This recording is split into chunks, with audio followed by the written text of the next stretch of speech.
Bismillahirrahmanirrahim. Assalamualaikum warahmatullahi ta'ala barakatuh.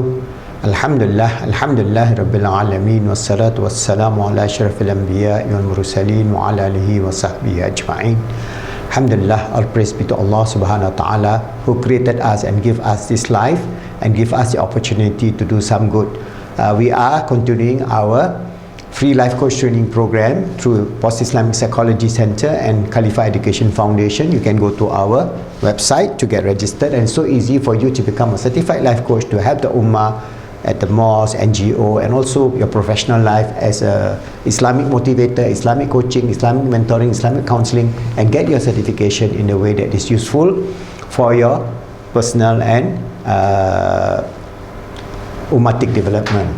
Alright, so we have a lot of research in terms of post-Islamic psychology. We have selected 7 areas, and now I'm putting my effort onto climate change and setting up Islamic Climate Action Network. I can, inshallah, we do something to mitigate the challenges of this climate change that is so disastrous. It is mind-boggling, and it is also very serious, and it's also very frightening. So what is important is for us to gather together all the Ummah, the 1.7 billion Muslims of the world, to realize this existential challenge for the Ummah and all humanity, especially the Ummah in the tropical areas and so on, where the temperature change will be so high that it will be unbearable and almost hellish-like if we are going to consider the situation. So what is important is a transformation. The realization that business cannot carry on as usual. This civilization, this greedy civilization based on neo-conservative economics, based on money, based on riba, which is Allah has condemned, and based on enriching the rich and making the poor poor, cannot carry on. Because when this whole world collapses, everybody, the rich, the poor, the billionaires, will all go together. So what is important is for us to help shape our, through post-Islamic psychology, shape ourselves to make ourselves good, to make our family good, to make our society and Ummah good, and to make this global world good, so that we as Muslims can live well within the framework of a just, happy, balanced society that we are achieving, which are striving towards. Okay? So there are many challenges. I have given you 9 videos, some very deep videos. Now I'm going to give a very simple video of how to explain climate change to your friends. So this is a very short 5-minute video. There are 12 issues in that video. I hope you just viral this video. It is so lucid and so clear that you can understand this whole perspective of what is climate change and are the 12 questions that we're going to face within the next 10 years. The IPCC, the International Governmental Panel for Climate Change, has given us 12 years. As I say, some scientists say we only got 10 years, and some of the more serious scientists say we only have 5 years and even 3 years. So, Wallahu Alam, only Allah is a final determiner.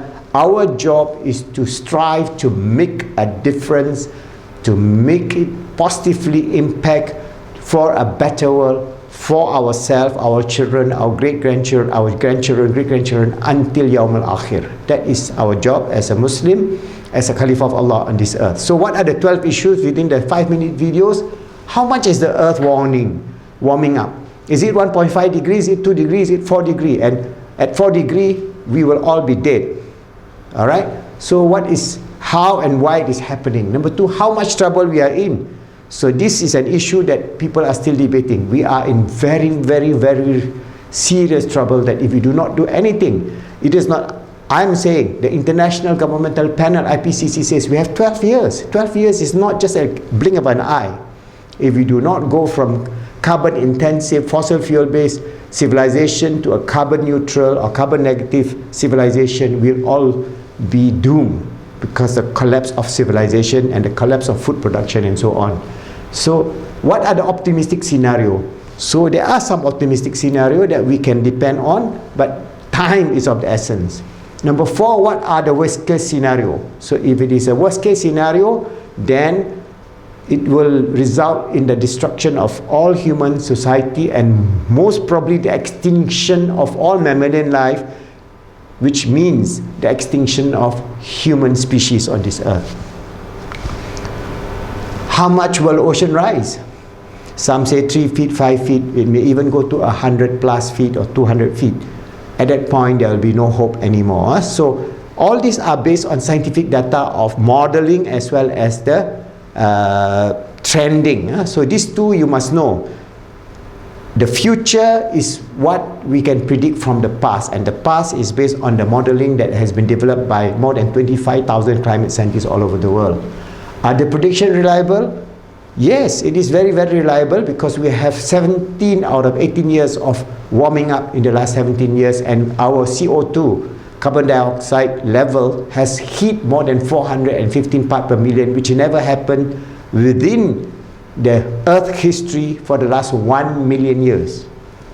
Is the crazy weather tied to climate change? Yes, it is. So you have to see the video for themselves. Number 8, will anyone benefit from global warming? Yes, some countries say, oh, maybe Russia or Canada, but they will not benefit, because the weather will be either extreme hot or extreme cold. So if it's extreme cold, the whole of Russia and the whole of Canada will go into a mini ice age, which is even worse. All right, so nobody benefit. The whole world are in this same situation. If climate change happen, every human being, whether you are from the rich country or the poor country, you will face this challenge. All right? Why do there are skeptics, climate skeptics? Because these people are being paid by the oil and gas and the fossil fuel industry to suppress this knowledge. But they cannot suppress anymore, because the scientific knowledge has become open to everybody, especially now with the internet. We are trying to help you shape your thinking to save ourselves, our children, our great-grandchildren. Other than that, we are capable, in cahoot with this evil multinational fossil fuel industry, the big giant like Shell, Exxon, Aramco, and all these people making billions and billions and billions of dollars, but you cannot eat paper money. That will be useless when the climate impact affect us. Will a technological breakthrough help us? Very, very difficult, very, very difficult to achieve a technical breakthrough because of the situation we are in right now. And what we can do, this is very important. And is there any reason for hope? Definitely there's hope. Because remember, whatever modeling, whatever scientific data that I give you, the final determiner is Allah subhanahu wa ta'ala. That is the basis of Iman, Islam, and Ihsan within Islam. You cannot say, oh, the scientists, the 225,000 scientists says this is going to be doomed.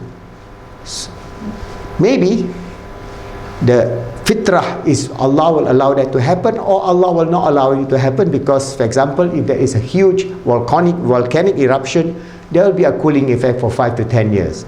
So, for example, if there's a huge volcano that erupts, the sulfate and the smoke up in the atmosphere, the stratosphere, will then mask the heating effect of the sun for a few years, and we may have a few years more to work on, but we cannot depend on that. What is important is we have hope. That's why we have this Islamic Climate Action Network, for us to think, reflect, act on positively, not using violence, to help shape the thinking of humanity towards understanding the gravity and the graveness of this serious problem that we're going to face in the 21st century. So I'm going to give you the 5-minute video, inshallah.